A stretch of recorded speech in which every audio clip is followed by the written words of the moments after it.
A voz do pastor. A mensagem do arcebispo de Olinda e Recife, na Rádio Olinda.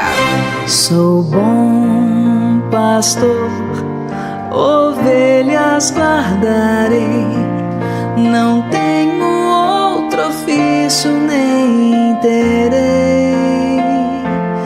Quanta vida eu tiver, eu lhes darei. Olá, gente querida! Hoje é quarta-feira, dia 23 de abril. Nós estamos na oitava da Páscoa, meditando sobre os textos belíssimos de aparição do ressuscitado. E hoje chegamos à aparição de Jesus ressuscitado aos discípulos de Emaús. Um deles nós conhecemos o nome, Cleófas. O outro não sabemos o nome. Mas vamos ao texto. O Evangelho do Dia. A Palavra de Deus, nas ondas da Rádio Olinda. Lucas 24, de 13 a 35. Naquele mesmo dia, o primeiro da semana, 2 dos discípulos de Jesus iam para um povoado chamado Emaús, distante 11 quilômetros de Jerusalém. Conversavam sobre todas as coisas que tinham acontecido. Enquanto conversavam e discutiam, o próprio Jesus se aproximou e começou a caminhar com eles. Os discípulos, porém, estavam como que cegos e não o reconheceram. Então Jesus perguntou: "O que ides conversando pelo caminho?" Eles pararam com o rosto triste e um deles, chamado Cleófas, lhe disse: "Tu és o único peregrino em Jerusalém que não sabe o que lá aconteceu nestes dias?" Ele perguntou: "O que foi?" Os discípulos responderam: "O que aconteceu com Jesus, o Nazareno, que foi um profeta poderoso em obras e palavras diante de Deus e diante de todo o povo. Nossos sumos sacerdotes e nossos chefes o entregaram para ser condenado à morte e o crucificaram.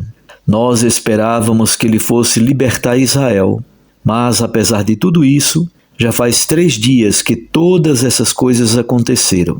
É verdade que algumas mulheres do nosso grupo nos deram um susto. Elas foram de madrugada ao túmulo e não encontraram o corpo dele. Então voltaram dizendo que tinham visto anjos e que estes afirmaram que Jesus está vivo. Alguns dos nossos foram ao túmulo e encontraram as coisas como as mulheres tinham dito. A ele, porém, ninguém o viu." Então Jesus lhes disse: "Como sois sem inteligência e lentos para crer em tudo o que os profetas falaram. Será que o Cristo não devia sofrer tudo isso para entrar na sua glória?"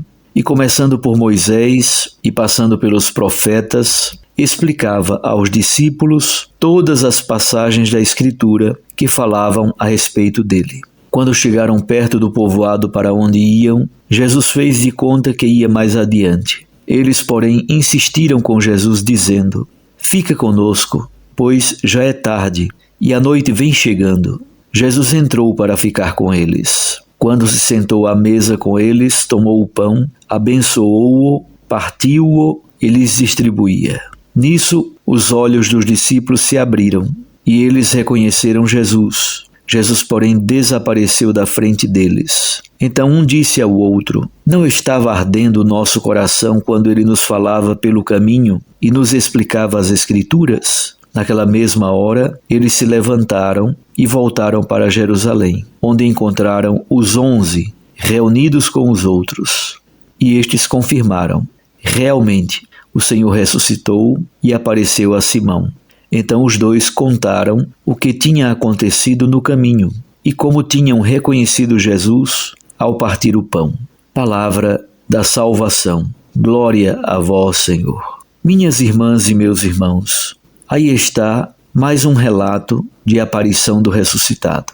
Certamente vocês já intuíram, esse trecho do Evangelho de Lucas narra exatamente a estrutura da liturgia da Santa Missa. A primeira parte nós podemos chamá-la de ritos iniciais, Jesus ressuscitado, que começa a caminhar com a comunidade. Jesus se interessa pela história deles.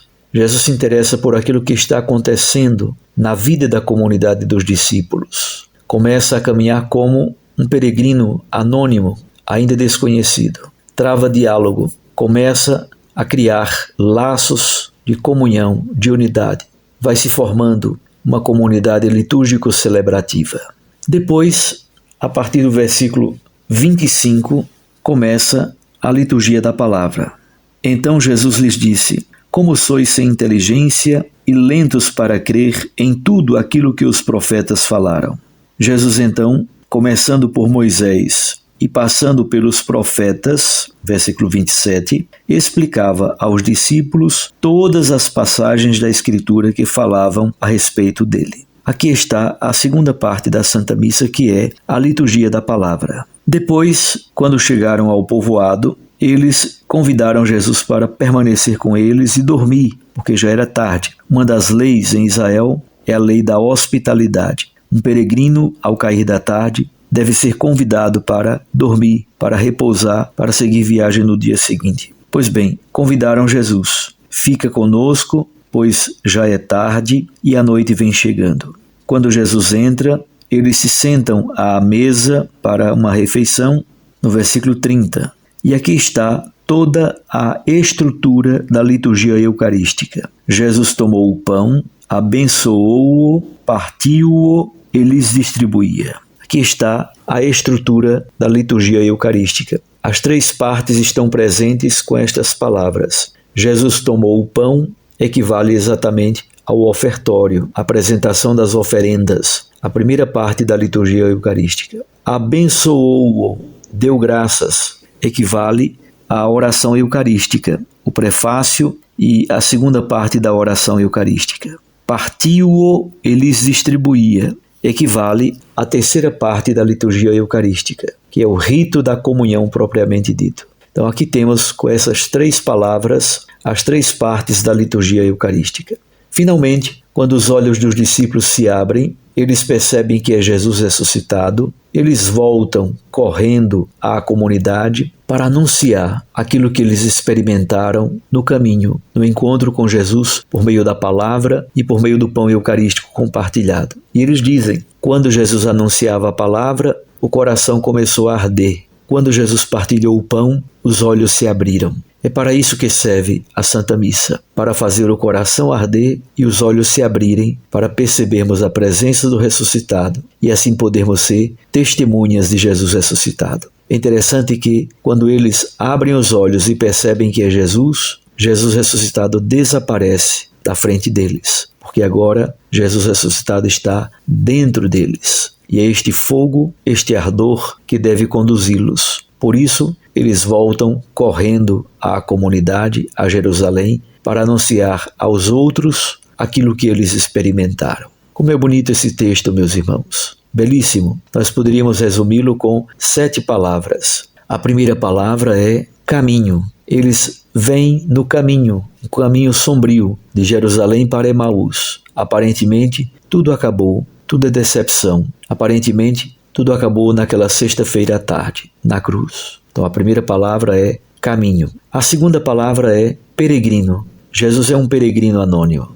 A terceira palavra é a palavra de Deus. Jesus que faz memória de tudo aquilo que está presente na lei e nos profetas sobre a vinda do Messias.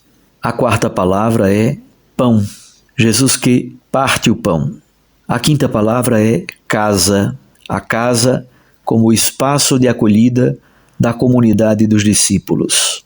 A sexta palavra poderíamos dizer com um binômio, o coração e os olhos. O coração arde, os olhos se abrem para perceberem a presença do ressuscitado. E finalmente a sétima palavra é missão. Eles voltam correndo para anunciar aos outros aquilo que eles experimentaram no caminho. Um abraço a você, fique com Deus e com sua Mãe Maria Santíssima.